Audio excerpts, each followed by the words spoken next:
अस्सलाम वालेकुम नाज़रीन, प्रोग्राम फैमिली टुडे में मैं सुमेरा मिर्जा एक बार फिर से आपकी खिदमत में हाजिर हूं। तो हम मौजूद हैं जनाब मुल्तान में और हमारी कोशिश है कि मुल्तान की जो अहम पर्सनालिटीज हैं उनकी स्टोरीज आप तक पहुंचाएं। तो आज जिस घर में हम आए हैं वो है सरदार अख्तर गुरचानी साहब का घर। उनसे इंटरव्यू करेंगे, जरा उनकी प्रोफाइल आपसे शेयर करते चले। सरदार अख्तर गुरचानी साहब साबिक आईजी सिंध रह चुके हैं, इसके अलावा साबिक डायरेक्टर जनरल आईबी भी रह चुके हैं और इसी तरह से अमेरिका में भी अपनी कुछ उन्होंने खिदमत सर अंजाम दी है। उनके पास चलते हैं, उनसे बात करते हैं, उनकी सक्सेस स्टोरी जो है वो आप तक पहुंचाते हैं। आइए जी। तो नाजरीन, जैसे कि मैंने आपको अपने इंट्रो में बताया था कि सरदार अख्तर गुरचानी साहब हमारे साथ मौजूद होंगे। उनकी लाइफ के बारे में हम बात करेंगे उनसे।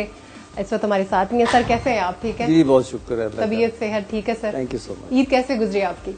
ईद बस हमें चूंकि थोड़ी बहुत पॉलिटिक्स में इन्वॉल्वमेंट है तो फिर मतलब गांव में प्रेजेंस जरूरी होती है अपने एरिया में। बिल्कुल सही। लोग आते हैं, ईद मिलने आते हैं और तो एक तरह से वो बहुत जरूरी होते। फिर ये नहीं देखना पड़ता कि गर्मी है सर्दी है। आजकल तो वैसे भी ह्यूमिडिटी बहुत है, गर्मी बहुत है। अच्छा सर, हम जानना चाहते हैं, हमारे ऑडियंस भी जानना चाहते हैं आप का पूरी लाइफ के बारे में, ऐसी बातें भी जो आपने कभी किसी को ना बताई हो। बचपन से स्टार्ट करते हैं सर, बचपन कैसा गुजरा, कहाँ गुजरा, पेरेंट्स के बारे में, बहन भाई सब? जी, एक्चुअली मैं मेरी 5 बहनें और मैं मतलब उनका इकलौता भाई। अच्छा, माशाल्लाह, फिर तो बड़े लाडले होंगे ना? जी हाँ। और हमारे पेरेंट्स की शादी के कोई मतलब 14 साल तक मैंने उनको इंतजार करवाया। सही। इस बीच में बहनें मेरी मतलब उनकी पैदाइश हुई तो बिल्कुल मेरे पेरेंट्स की शादी के 14 साल बाद मेरी पैदाइश हुई थी। अच्छा। तो ऑब्वियसली वो बड़े एक्साइटेड थे कि बेटा हुआ है तो जी जी, बहुत खुशियाँ मना रहे थे और सब कुछ। फिर वो इनिशियल अम्मा हमारी बहुत मुझसे इतनी ज़्यादा उनका वो था कि थोड़ी देर के लिए भी दूर करना उनको बड़ा अजीब लगता था। बिल्कुल सही। तो वो हमें गांव से, हमारा गांव है लालगढ़, अब तो डिस्ट्रिक्ट राजनपुर है। जी जी। पहले ये डिस्ट्रिक्ट डेरा गाजी खान इकट्ठा होता था। अच्छा, तब डिवाइड में तो हमें उन्होंने भेजा डीजी खान में, वो 100 किलोमीटर दूर है हमारे गाँव से। सही। तो हम 3 बहन भाई, 2 मेरी बड़ी बहनें और एक मैं, हम वहाँ डीजी खान का एक इंग्लिश मीडियम स्कूल था, जूनियर मॉडल स्कूल। तो हमें सबको एक नौकर साथ और हमें वहाँ भेज दिया कि जी ये वहाँ जाके पढ़ेंगे। सही। तो हमारा वहाँ पे था, एक घर था गुरचानी हाउस, तो वहाँ वो जाते थे। वो हार्डली कोई साल तो मैं वहाँ पढ़ा हूँ तो वो अम्मा बस हो गई उनकी, बहुत तेजी नहीं बेटे से दूर नहीं रहा। हाँ, फिर वो उन्होंने मुझे वापस बुला लिया। फिर वो गांव में ही जैसे वो स्कूल थे, मैं उसी में ही मैंने वहाँ से मिडिल तक पढ़ा। अच्छा। फिर मैट्रिक में अगेन डीजी खान में आ गए।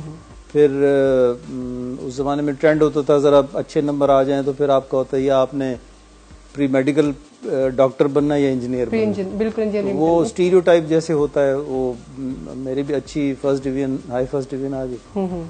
तो अच्छा जी, जा रहे हैं लाहौर एफसी कॉलेज में, गवर्नमेंट कॉलेज में, एफसी कॉलेज में एडमिशन हो गया। अच्छा। कि जी सबकी देखा देखी डॉक्टर बनना है। अच्छा। प्री मेडिकल में दाखिला लिया और 3 महीने बाद मुझे ये रियलाइज हुआ कि ये तो मतलब मुझे तो इस काम में कोई इंटरेस्ट नहीं है। वो जी ये मेंढक को पकड़ के इसकी डाइसेक्शन करे ये करे, इंतहाई फजूल काम मुझे लगा। अच्छा। तो 3 महीने बाद मैंने सडनली डिसाइड कर लिया कि मुझसे ये फजूल काम नहीं होता। तो मैंने आर्ट्स ले ली। अच्छा। पहले मैंने वालिद को लिखा कि जी ये तो मुझे तो बिल्कुल इंटरेस्ट नहीं लग रहा है इसमें। तो उन्होंने कहा तो मैंने तुम्हें कब कहा था कि तुम ये करो? मतलब उनका प्रेशर नहीं था? उनका कोई प्रेशर नहीं। उन्होंने कहा तुम्हारी मर्जी, अगर तुम्हें अच्छा नहीं लग रहा तो आर्ट्स में अपने सब्जेक्ट चेंज करना चाहते हो तो कर लो।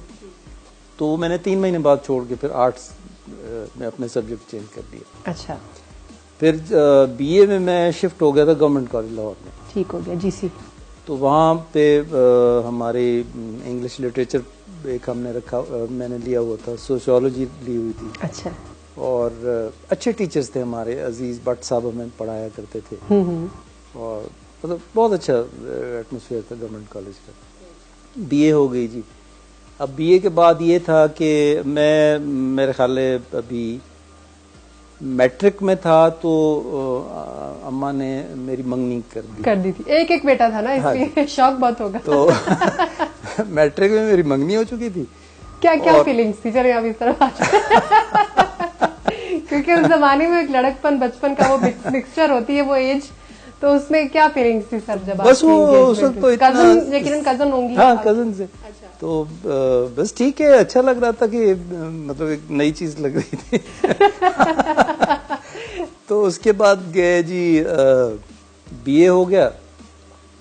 बीए के बाद हमारी वहाँ लेवीज होती हैं ट्राइबल एरिया में, हमारे जो राजनपुर डीजी खान का ट्राइबल एरिया, उसमें लेवीज में ये होता है कि मतलब वालिद हैं वो कर रहे हैं तो वो छोड़ेंगे, तो मतलब हेरिडिटरी जो होता है वो उन्होंने छोड़ा, तो 2-4 साल, मैंने भी 5 साल उसमें काम किया। अभी मेरा बीए का रिजल्ट भी नहीं है। अब मैं उनसे कह रहा हूँ मुझे पढ़ने दें, एमए इंग्लिश करने दें, कुछ करने दें।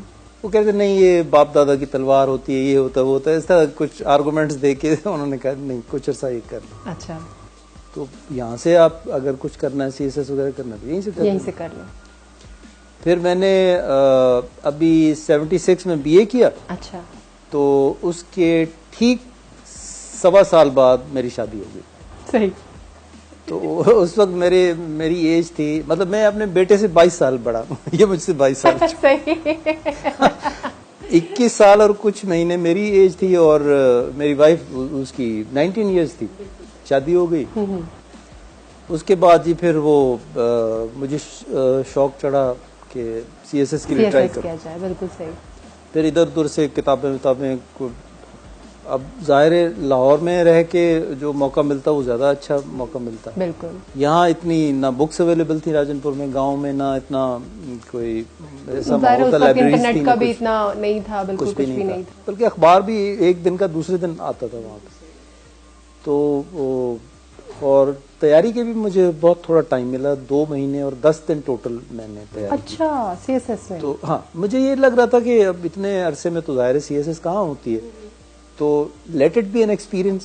चलो एक दफा मैं अपीयर हो जाऊंगा तो थोड़ा सा पैटर्न का पता चल जाएगा, फिर थोड़ा एक्सपीरियंस हो जाएगा। नेक्स्ट ईयर में जरा अच्छी प्रेपरेशन से मैं, तो मुझे नहीं पता था कि वो मियांदार की तरह तुक्का लग बिल्कुल सही। तो मैं जाके मैंने पेपर दिया। पेपर भी मतलब ये कि पूरा एक 100 नंबर का पेपर है, तो पूरा एक 20 नंबर का सवाल रह गया, लेकिन जो हुए वो ठीक हो गया। सही। और मुझे बड़ी हैरत हुई, मुझे मेरा रिजल्ट आया तो मुझे वो पता चला कि जी आप पास हो गए हैं और फलां डेट को आपका इंटरव्यू और साइकोलॉजिकल टेस्ट। जबरदस्त। चलो मैंने कहा ठीक है, हो गया, ये भी एक एक्सपीरियंस है, इंटरव्यू भी हो जाएगा। पोजीशन तो मुझे बहुत मुश्किल लग रहा था कि बहुत मुश्किल है, इतनी छोटी सी तैयारी में तो कहाँ पोजीशन आएगी। जी जी। इंटरव्यू के लिए चले गए, वो इंटरव्यू भी हो गए। तो उसके बाद मैं गांव में आ गया। फिर अपना से एक दिन मुझे मेरा कजन था उस वक्त, वो पंजाब यूनिवर्सिटी में एमए कर रहा था, तो वहां से उसका मुझे फोन आया, रिजल्ट आ गया, रिजल्ट आ गया, रिजल्ट आ गया। मैंने कहा अच्छा क्या हुआ? क्या रिजल्ट आया? कहता है कि आपकी 33rd पोजीशन। अच्छा। मैंने कहा यार तुम्हारा दिमाग खराब हो गया, फिर से देखो। कहता नहीं, मैंने वो जो होता है ना result sheet public service commission के ऑफिस में लगती है, जी। तो मैंने वहां इतना मुझे शक पड़ा कि मैंने बाकायदा वहां पे वो एक रॉड लेके रखा कि कहीं ऊपर नीचे तो नहीं। बिल्कुल सही। मतलब वो मुझे खुद यकीन ना आया कि ये क्या कह रहा है कि मैं पूरे पाकिस्तान में 43rd और पंजाब में मेरा 31st या 2nd पोजीशन थी मेरी। सही। तो खुशी भी बहुत हो रही हो, यकीन भी नहीं आ रहा हो, पता नहीं ये कोई गलती ना देख लिया उसने। तो उसके थोड़े दिन बाद वो जॉब ऑफर आ गई। बिल्कुल सही। और वो अगेन मतलब मेरी खुशी की इंतहा नहीं रही कि हम जो रूरल बैकग्राउंड के लोग होते हैं ना, जी, हम लोग डिस्ट्रिक्ट मैनेजमेंट या पुलिस को बड़ी प्रेफर करते। अच्छा, जो लड़के कराची से या अर्बन एरिया से आते हैं वो हालांकि अच्छे नंबरों से आते थे, लेकिन उनकी फर्स्ट चॉइस या कस्टम्स होती थी, इनकम टैक्स। बिल्कुल बिल्कुल। तो वो रेवेन्यू सर्विसेज में जाते थे, उनका यहाँ कोई इंटरेस्ट नहीं होता था। सही।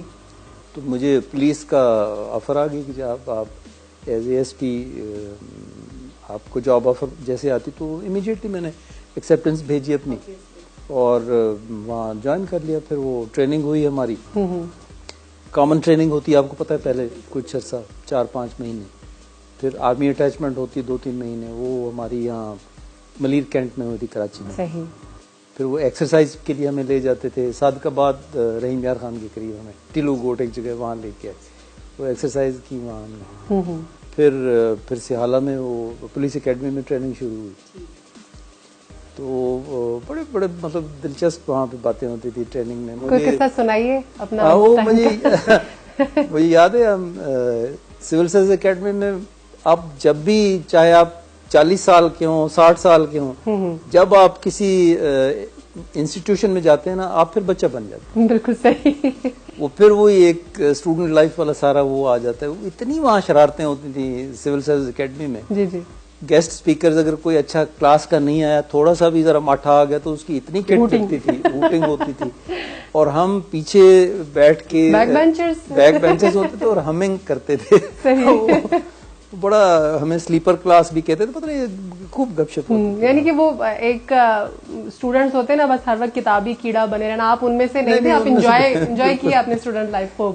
और जब पुलिस एकेडमी में गए तो पुलिस एकेडमी का फर्स्ट फेज होता था, हमें उस वक्त ये इस्लामाबाद का कैंपस नहीं बना था।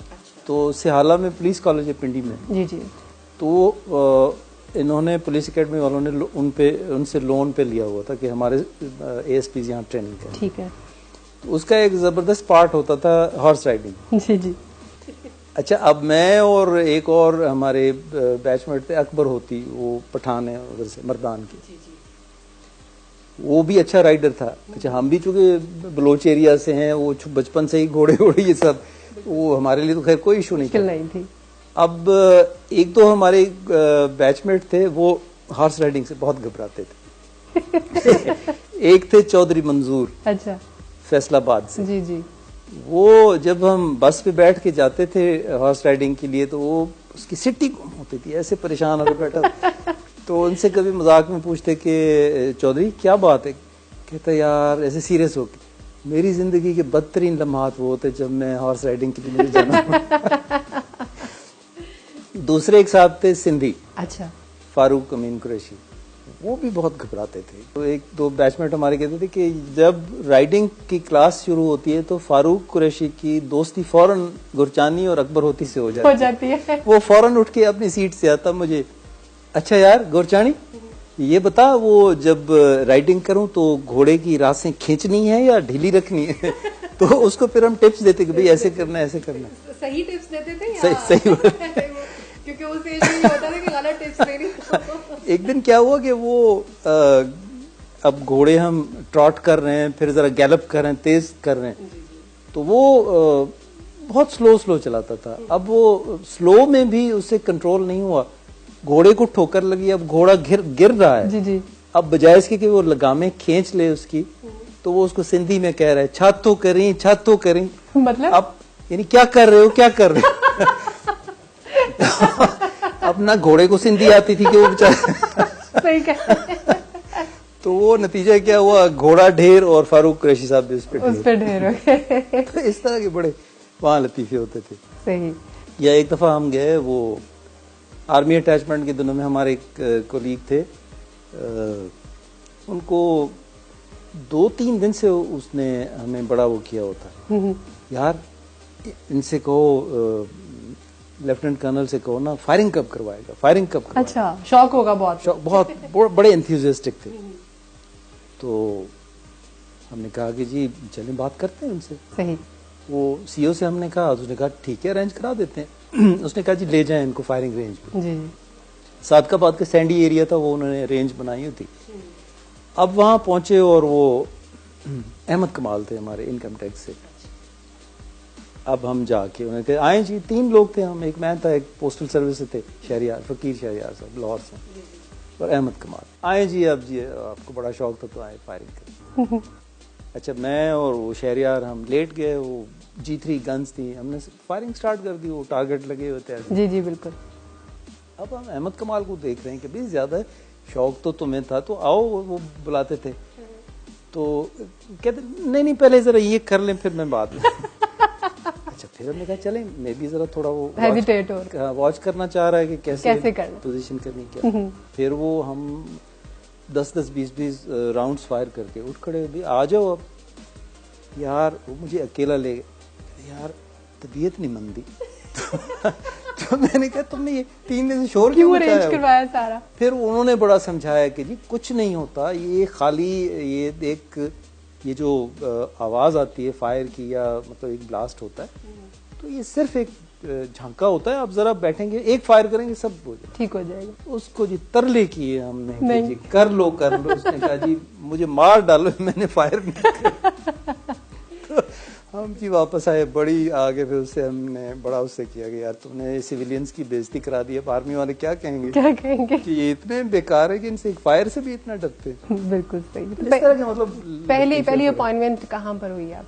पहली अपॉइंटमेंट जी हमारी ऐसा था कि अंग्रेजों के जमाने में एक सिस्टम होता था, ASP जब ट्रेनिंग कर लेते थे तो उनको 1 साल खैबर पख्तूनख्वा में वो भेजते थे, और वहाँ पे फ्रंटियर कांस्टेबलरी एक ऑर्गेनाइजेशन, जी बिल्कुल, FC लेवीज टाइप हैं जो लोकल मिलिशिया होती है वहाँ की, उसके अफसर पुलिस से जाते हैं। अच्छा जी।